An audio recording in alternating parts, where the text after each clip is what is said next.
I want to start today's deep dive with a secret. Or, well, maybe not a secret in the sense that nobody knows it, but it's more like a secret we all kind of... Okay, I'm intrigued. It's this really poetic truth. It comes from Peter S. You know him, right? Oh, absolutely. The Last Unicorn, a classic. The very same. And honestly, this one quote, it basically sets the stage for everything we're going to get into. Okay, lay it on me. Beagle writes, "For only to a magician is the world forever fluid, infinitely mutable, and..." I like that. Forever fluid. Right, it keeps going. Only he knows truly that all things are crouched in eagerness to become something. Wow. Crouched in eagerness. That's a very evocative phrase. Doesn't it just give you goosebumps? It's this idea of potential. It does. It implies this sort of kinetic energy, like a spring coiled up or a cat about to pounce.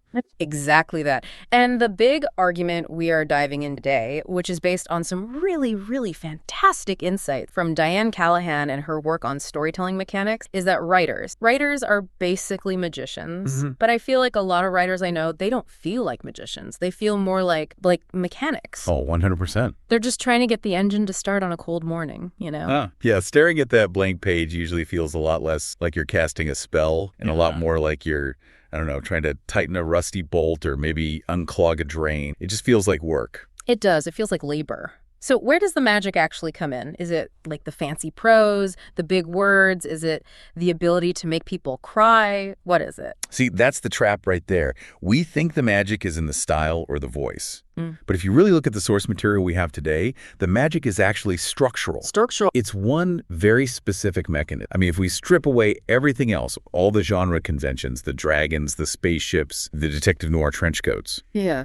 The one absolute metric for a story's actual worth is one simple thing. And that is? Change. Change. Okay, that sounds almost insultingly simple. It does, doesn't it? But let's really unpack it. Because when you start to look at why stories fail, when you watch a movie and you walk out just feeling meh.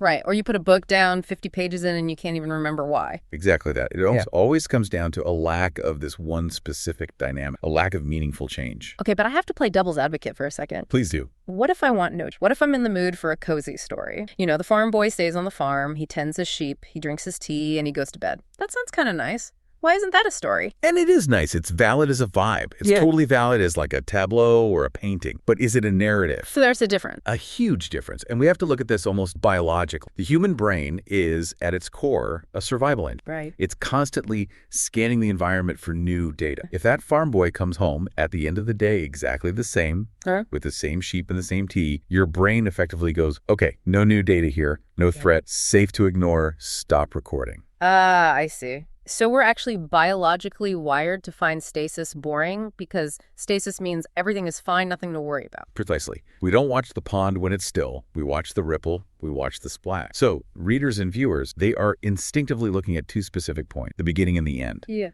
And they need to see that the distance between those 2 points isn't zero. They need to see that a journey actually... A journey has to have taken. Yeah. Otherwise, why were we here? We have this classic illustration in our notes to help visualize this. Let's call it the farm boy paradox. Okay, I like that. So let's walk through scenario A. You've got your farm boy. He's living his simple pastoral life. Suddenly, a wizard shows up, whatever, and he discovers he is actually a lost prince. Huge revelation, right? This should be the start of an epic. Totally. That's a standard fantasy trope. I'm with you so far. But then, let's say the story ends with him going, nah, not for me, and returning to his farm. He ignores the crown, goes back to his ordinary life, and this is the key part. He holds the exact same beliefs he had at the start. He has the exact same relationships. He is essentially the exact same person. That feels... it feels like I wasted my time reading it. Exactly. It feels like a betrayal of the premise. But now, let's look at scenario B. Same farm boy, same revelation. But this time, he takes the crown. Okay. He marries his childhood sweetheart. He has to fend off assassination attempt. He rules for years, makes some really hard choices that keep him up at night. Maybe, eventually, he even abdicates the throne. And by the end of all that, he is not that same wide-eyed kid anymore. Not even close. Yeah. He's gone from a state of blissful ignorance to maybe world-weary cynicism. Or maybe it's a hard-won wisdom. The point is, his internal landscape has shifted. The geography of his soul is completely different. The geography of his soul? I really like that phrasing. That is a meaningful story because we aren't just watching events happen to him. We are watching a transformation happen within him. And what's so fascinating is that this isn't just a rule for fiction. This connects so deeply to how we process our own lives. It absolutely does. Yeah. Think about it. If you go out and ask people about the most significant transformative moments in their lives, the moments that made them who they are, what do they say? They never say, well, it was that Tuesday when I drove to work, the traffic was average, and I filed 3 reports. Never. They talk about the earthquakes. Right. Receiving a diploma, falling in love for the first time. Cradling your newborn baby, mourning the death of a parent, getting fired from a job you love. These are the moments where your personal definition of normal gets completely rewritten. It's that idea of rewriting the routine. And that is the thesis we are really working with today. Satisfying narrative, the ones that stick with us, they focus on these specific moments. The moments where the routine is destroyed and then has to be rebuilt. That's where we learn who people really are. Exactly. We don't really know who the farm boy is when he's just farming. We know who he is when he's forced to decide whether or not to execute a traitor. So if change is the gold standard, if it's the currency of storytelling, then we need to address a massive elephant. Okay. Because I think a lot of us, especially if we've ever picked up a screenwriting book, you know the ones, Save the Cat, Robert McKee's story, we've been beaten over the head with a different... You're thinking of story equals conflict. Yeah, no conflict, no story. We hear that constantly. It's treated like the first commandment of writing. And look, to be clear, conflict is important. We aren't saying it isn't. Watching people argue or fight or struggle is a fantastic way to reveal who they are under pressure. Good. But relying solely on conflict is a very limited, very specific way to view storytelling. It feels a little, I don't know, aggressive. It is. And there's a brilliant counter-argument to this whole idea from Ursula K. Guin, the legendary speculative fiction author. She wrote about this in her book, Steering the Craft. Oh, I love Le Guin. She always had this incredible way of looking at the foundations of Western literature and just asking, hey, wait a minute, why are we doing it this way? She did. So what's her take on this conflict obsession? She actually throws a bit of a punch here. She argues that modern Western narrative theory has essentially conflated story with conflict. We act like they're synonyms. She calls the whole approach gladiatorial. Gladiatorial. Wow, like it's all just people in an arena smashing each other with weapons. Exactly. It's this very, you could say, masculine, very Western idea that for something to matter, 2 things have to bang into each other. Hero versus villain, good versus evil, man versus nature. Right. But she points out that conflict is just one type of human behavior. It's just one tool in the toolbox. It's not the whole toolbox. Precisely. And she lists others: relating, finding, losing, bearing, discovering, parting. These are all fundamental human experiences that can power a narrative. I mean, think about bearing for a second. Daring, as in enduring something. Yes. Think about a woman during a really difficult pregnancy, or a family trying to wait out a long, hard winter, or someone grieving the loss of a partner. There's no villain to punch in those stories. You're not fighting the winter. You're bearing it. You're surviving it. And that process changes you profoundly. That is a really powerful distinction. So a story about grief, that's not necessarily a conflict, but it is absolutely a story it's about. Right. And Le Guin's ultimate point is that the common denominator across all of these things, conflict, relating, discovering, losing, bearing, is change. Change is the universal aspect. Story is simply something moving, something happened, something or somebody changing. So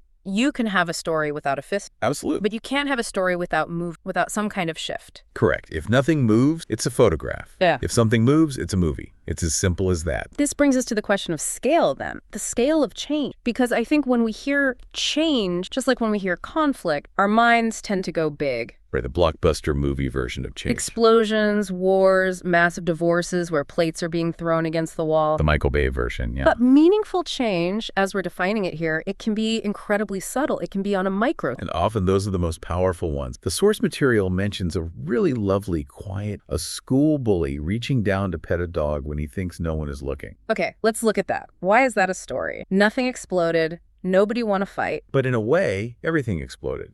Think about our perception of that character. Before that moment, what is he? He's a one-dimensional antagonist. He's a jerk. Right. He's just the bully. Then he gently pets the dog, and suddenly, what is he? Does he have empathy? Does he have a soft spot? Is he lonely? Does he have a dog at home that he missed? In just 2 seconds, the geography of his soul, to use your phrase, just got a whole new continent we didn't know. Exactly. The external world hasn't shifted at all. The school's the same. The dog is the same. But our understanding of him, that internal map, has just rotated 180 degrees. That's change. Or something even simpler, like winter passing into spring. That's the oldest narrative of change we have as a species, the cycle of death and rebirth. Okay, so to really understand this, to make it useful for anyone listening, we need to break it down. We can't just say, make things change. That's not helpful advice. No, it's too abstract. So we're going to analyze change at 4 distinct levels today. We're going to start with the character level, then zoom out to the plot level, then zoom into the scene level, and finally, right down to the microscopic level, the sentence level. And if you can understand and master how change operates at all 4 of these levels, Yeah. that is when you go from being a mechanic to being a magician. I love that. Okay, let's start at the top then. Character level. This feels like the most intuitive one. It's what we usually mean when we talk about a character arc. It is. We want to see people grow. We want to see them learn. Characters are our avatars in the story. They're our connection points to the narrative. And we learn about ourselves, really, by watching them navigate their own shifts. And we're usually talking about an internal metamorph. Right. New beliefs, new attitudes, maybe new goals, a shift in worldview. And it's so crucial to note, and I feel like we can't stress this enough, that change doesn't always mean improvement. Oh, absolutely not. A character can change for the worse, and that's often more interesting. We call that a corruption arc or a disillusionment arc. Think about The Godfather. Michael Corleone changed a lot. He does not become a nicer guy. No. He becomes more cynical, more broken, more ruthless. That is still a varied and incredibly compelling arc, arguably more compelling than a simple, he learned his lesson and got better kind of story. So we have a great case study for character in our notes today. Tomorrow and Tomorrow and Tomorrow by Gabriel Zevin. Oh, this book is such a rich text for this exact topic. Yeah. It's almost entirely about change. For those listening who haven't read it, it traces the lives of 2 people, Sam and Sadie. They're childhood friends who bond over video games in a hospital, and they eventually become partners in game design as adults. And it's framed like a love story, but it's not really a romance in the traditional sense. No, it's a love story about work and creativity and a very complicated friend. And the entire novel is a study in flux. It spans decades, from the 90s to the 2010s. So naturally, we see them change as professionals. They get better at making games. They start their own company called Unfair Games.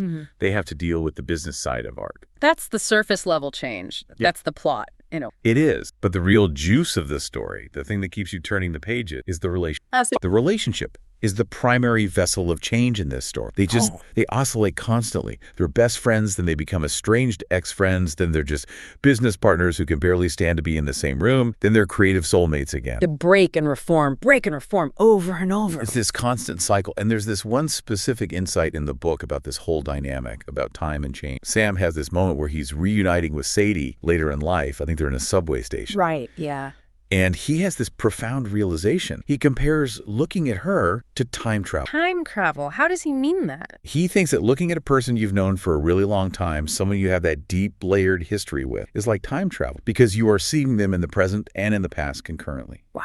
You see the adult they are now, but you also see the child they used, the teen, the young adult. All those versions are superimposed on top of each other. That is such a beautiful and true way to describe long-term friendship. You see the 12-year-old who loved playing Mario, and you see the 40-year-old CEO, and they're both there in the same person. And he calls it a mode of transport. He says that mode of transport only works with people you've weathered change with. If they had stayed static, if they hadn't evolved, that layering effect wouldn't exist. The poignancy of it, the emotional hit, comes from the differential. The gap between who they were and who they are now. It's like looking at a full-grown tree and being able to see the tiny sapling it started as right there inside the trunk. That's where the magic. Okay, I have to stop you here because I can practically hear some of our listeners screaming at their speakers right now. Uh-oh. I can think of some very, very famous characters who don't like at all. What about James Bond? He ends every single movie pretty much the same way he started. Cool, collected, got the girl, ready for the next mission. What about Sherlock Holmes? Or the example in our notes, which is a fantastic one.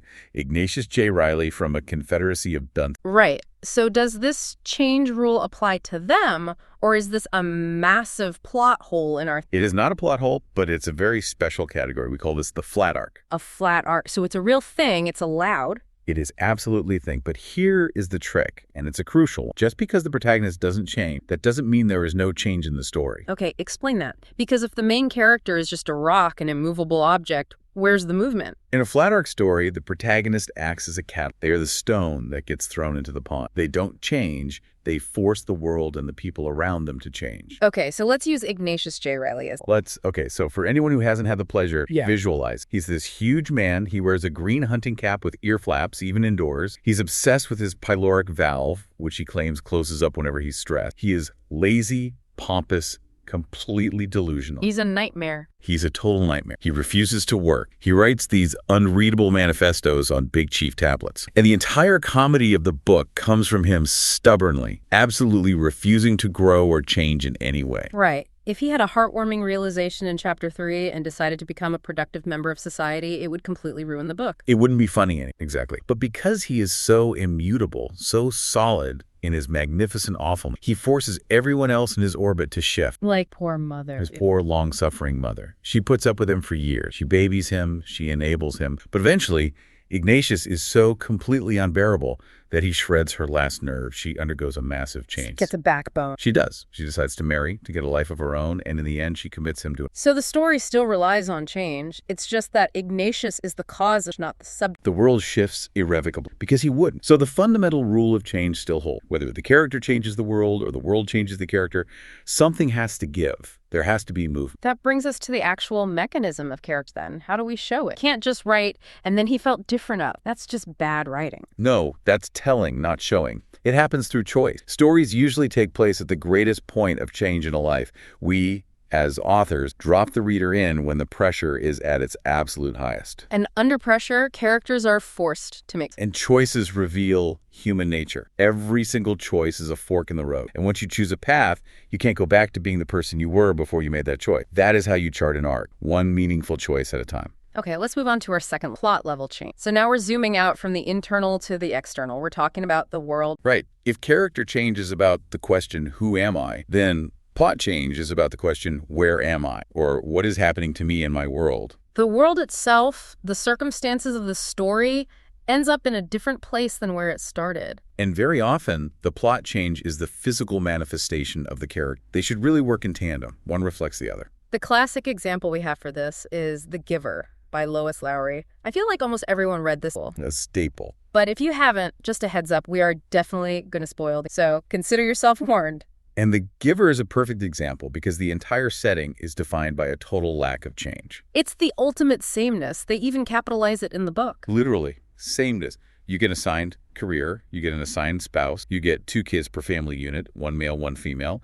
There's no pain, but there's also no color, no real weather, no music, and most importantly, no memory of how things used to be. It is the ultimate static society. It is the farm boy staying on the farm forever, but for an entire civilization. And the protagonist, Jonas, is the one person who was chosen to hold all the memories of the past, all the pain, but also all the joy. He becomes the receiver of memory. So the plot is propelled by his dawning realization that this world, which looks like a perfect utopia on the surface, is actually a sterile. And the climax of the book, the biggest moment of change, it isn't a conversation, it isn't a debate with the elders, it is a physical act of radical change.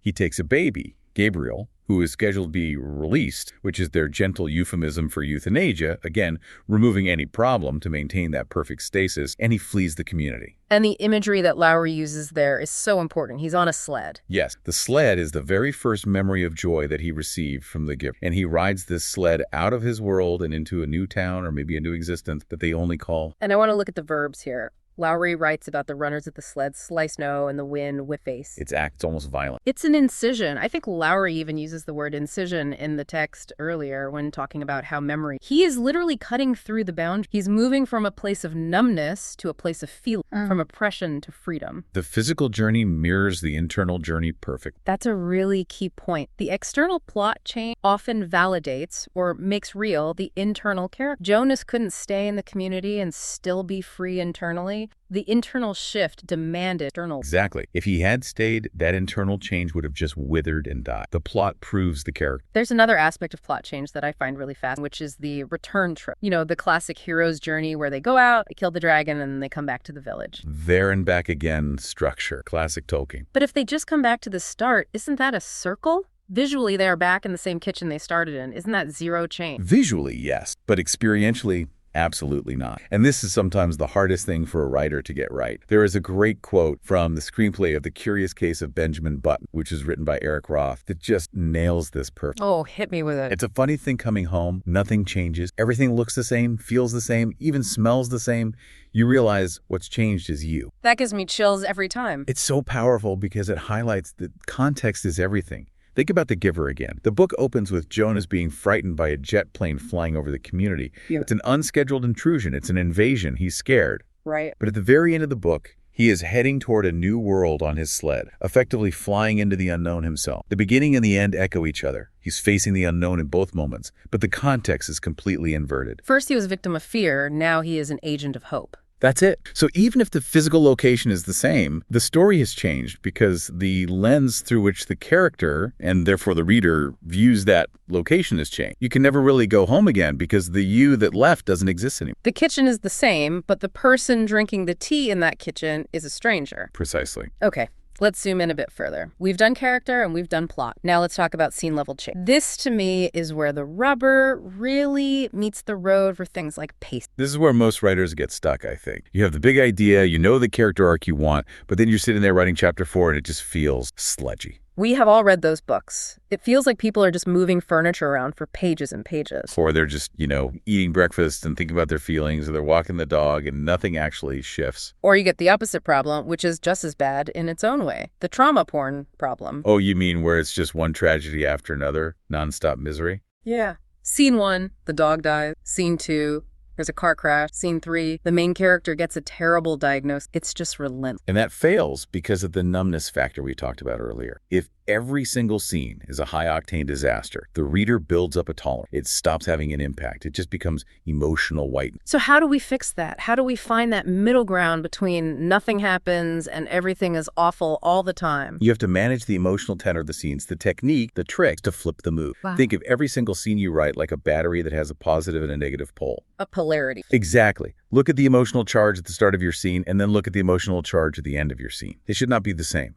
If a scene starts happy, it should ideally end sad or confused or threatened in some way. And if it starts with despair, it should end with at least a glimmer of hope. A glimmer is all you need sometimes. So the scene itself becomes a mini-story. It has its own little beginning, middle, and end. It has an arc. We have a perfect example for this from Lord of the Flies by William Gold. There's a pivotal scene with Ralph, who's the main character. Right, he's the quote-unquote leader. The one who's desperately trying to keep everyone civilized on this island of increasingly savage kids. And there's this moment where he's walking by the water, looking out at the ocean. And Golding describes his internal state as clamped down, helpless, condemned. He's looking at the ocean, which is usually the symbol of freedom and possibility. Right. But here, Ralph only sees the brute obtuseness of the ocean. He's finally realizing how vast it is and how small and insignificant they are. He realizes they are well and truly trapped. He is spiraling into despair. So on an emotional scale, we are starting at a 10 out of 10 on the despair meter. He's feeling total isolation. Correct. Now, if the scene ended right there, what have we really learned? Ralph is sad. Okay. We kind of already knew that. The story stalls. It doesn't move. But then Simon, the visionary character, the strange, quiet kid, he interrupts him. Simon notices Ralph staring out at the water. And Simon doesn't offer a practical solution. He doesn't say, let's build a better boat. He just leans in and says, very simply, you'll get back to where you came from. It's such an eerie, quiet. It is. And Ralph is skeptical. He asks, how do you know? And Simon doesn't have an answer. He just says, I just think you'll get back all right. It's almost like a prophecy. It functions as one for Ralph. Mm-hmm. And by the very end of that short scene, the text says that the two boys are smiling at each other. So we went from existential dread and total isolation to human connection and a smile. The polarity flipped. That is movement. That is a scene that earns its keep. We move from negative to positive. If Ralph had just stared at the ocean for 3 pages and stayed sad, the reader would emotionally check out. This is actually a fantastic diagnostic tool for writers, isn't it? If you feel like your story is stuck in the mud. Go back and look at your scene. Does the emotional charge change from the first line to the last line? It is the #1 fix for pacing issues. Because fast pacing isn't just about car chases and explosions. Fast pacing is about how frequently and how dramatically the emotional state of the story changes. Okay, we're going deep now. We're going down to the atomic level, level 4. Sentence level change. The micro level. Yeah. The really granular stuff. And now I have to be honest with you here. Does this really matter? I mean, does a reader really notice consciously if a sentence changes its structure? Or is this just stuff for English teachers to obsess over? They might not notice it consciously. You're right. Yeah. They probably won't stop and say, what a lovely and surprising syntactic shift in that 3rd paragraph. Right. But they will feel it subconsciously. It's like music. You might not know the technical term for a key change in a song, but you absolutely feel the emotional lift when it happens. So if you don't do it, if every sentence is the same, what happens? What does the reader? The drone happens. If every single sentence is structured the same way, subject, verb, object, he went to the store, he bought milk, he went home. It becomes a grocery list. The brain predicts the pattern and it just stops paying attention, leases over. We can lean on Kurt Vonnegut here. He had a pretty strict and famous rule about this. You did. Every sentence must do one of 2 things, reveal character or advance the action. That is a very high bar. Not a word wasted. It's a rigorous bar, but I think there's even another layer to it. It's not just about utility, it's also about freshness. Change at the sentence level means introducing new information or changing up the diction or shifting the syntax so the reader's brain has to stay active. And we have a fantastic example to analyze here from the opening of Zadie Smith's novel, White Teeth. Oh, this passage is an absolute masterclass in sentence-level change. I want to read it slowly, and I want us to track what happens in the reader's brain with each new line. Okay, set the scene for us. The character is a man named Archie Jones. He is sitting in his car. He is attempting to commit suicide. Okay, so very heavy subject matter. Extremely. But listen to how Smith writes. Sentence 1. He had not spent New Year's morning gagging on the tube of a vacuum cleaner because he loved her. Okay, let's stop right there. What just happened in that one sentence? Well, first, we get the action. Gagging on the tube of a vacuum cleaner. It's visceral, it's dark, it's a little absurd. But then we get what we think is the motivation. Because he loved. But wait, the sentence says he had not done it for that. So it's an immediate subversion. Our brains jump to the cliche, he's killing himself for love, but the sentence immediately says, nope, that's... Right. In one sentence, we're already off balance. Yeah. In sentence 2, it was rather because he had lived with her for so long and had not loved her. Ooh, that is such a heavy, sad realization. That's the real tragedy there. It completely reframes the act. It turns the suicide from an act of passion into an act of pure, soul-crushing exhaustion. And then Smith hits us with this incredible simile. It was like buying a pair of shoes, finding they don't fit, but wearing them for 30 years anyway. That is so domestic. It grounds this horrifying moment in something so mundane and relatable. And then the final sentence of that paragraph. And then all of a sudden, after 30 years, the shoes picked themselves up and walked out of the house. And then just 2 words, she left. But just notice the incredible shift that happened there. We moved from a cold fact, a suicide attempt, to a subversion of motive, it wasn't love, to a deep emotional truth, it was exhaustion, to a mundane domestic metaphor, the shoes, and finally to this surreal, almost magical realist image of the shoes walking out. The camera angle, the emotional tone, it changed with every single sentence. And the syntax changed too. You have those long, flowing, descriptive sentences about the shoes and the 30 years, and then it all culminates in those 2 blunt, short words. She left. It's like a punch. It keeps the reader's brain engaged because the pattern is constantly shifting. You can't predict what's coming next. Exactly. You were forced to pay attention. The source material we're working from actually includes a bad rewrite of this exact paragraph to show what it looks like when you don't. Can I read the bad version? Well, please do. Let's hear the boring, droning version. Okay, brace yourselves up. Here we go. Archie Jones attempted suicide because his wife had recently divorced. He didn't love her. He had been with her for 30 years. He had spent New Year's morning attempting suicide with a vacuum cleaner because he had lived with her for so long and hadn't loved her. His marriage was a shoe that physically hurt them. It is so choppy and lifeless. It's completely repetitive. It gives all the crucial information away in the first 2 sentences. He didn't love her is just stated immediately, so there's no mystery, no unfolding. It just jumps between ideas without any of the graceful transitions of the original. It reads like a police report, not a novel. It's running in place. And that is the death of a story at the micro level. If the sentences run in place, the scene runs in place. If the scene runs in place, the plot stalls. If the plot stalls, the character stagnates. And if the character stagnates, the reader closes the book. It's a domino effect, all the way up from the smallest unit to the largest. It is the heartbeat of the story. If the heart stops beating, if the change stops happening at every level, the organism dies. We have covered a lot of ground here today. Character, plot, scene, sentence. We've unpacked this idea of the writer as a magician. But I want to zoom out one last time as we wrap up. Why does any of this matter? Why do we care so much? Yeah. Why do we as humans need change in our stories? Is it just a cheap trick to keep us entertained? Is it just a clever mechanism to keep us turning the page? I think it goes so much deeper than just entertain. We are meaning-seeking creatures. That's what we do. And we need change in stories because our actual lives are defined by a state of forever evolving. We never, ever exist in stasis. Never. I mean, biologically, our cells die and regenerate constantly. We age. Culturally, relationships start and end. The world reshapes itself politically, socially, environmentally. We are constantly being forced to face the new. So stories are a way to practice, to run simulations of that change in a safe environment. In a way, yes. Stories speak to us. They resonate with us when they capture that inevitable, sometimes terrifying ebb and flow of time. Mary Cole, who wrote a great book called Writing Irresistible Kidlets, a really beautiful take on it. She says that creators make art to give context to life. Context, I like that. And audiences consume art to see new perspectives, to heal, to mourn, and to celebrate. We use art, she says, to see the light at the end of a long tunnel. And to refill our own creative reservoir. Exactly. When we see a character survive a massive change, like we see Jonas escaping his community, or we see Sam and Sadie finally repairing their friendship after years of pain, it gives us a kind of blueprint. It gives us a model for how we might survive our own changes. It turns change from something that's scary, an unknown threat out, into a puzzle. That's it. Change makes us think. It engages. It forces us, in Peter Beagle's words, to crouch in eagerness to see what comes next. So here's our final provocation for you, the listener. We want you to look at your favorite story, the book or the movie you go back, or, if you're feeling brave, look at your own life. And identify the pivotal moment of change. Where was the shift? Was it a big, loud choice? Was it a quiet, external event that changed everything? Or was it a tiny, quiet, real, like the bully petting the dog? Because that moment, that's where the meaning lives. That's the heartbeat of your story. And if you are a writer or an aspiring magician, probably call you now. You use the fluidity. Remember that everything in your story is crouched in eagerness to become something else. Don't be afraid to break the routine. Don't be afraid to let things change. And as our source material so wisely advises, whatever you do, keep writing. Keep writing. Thanks for diving in with us today. We'll catch you on the next one.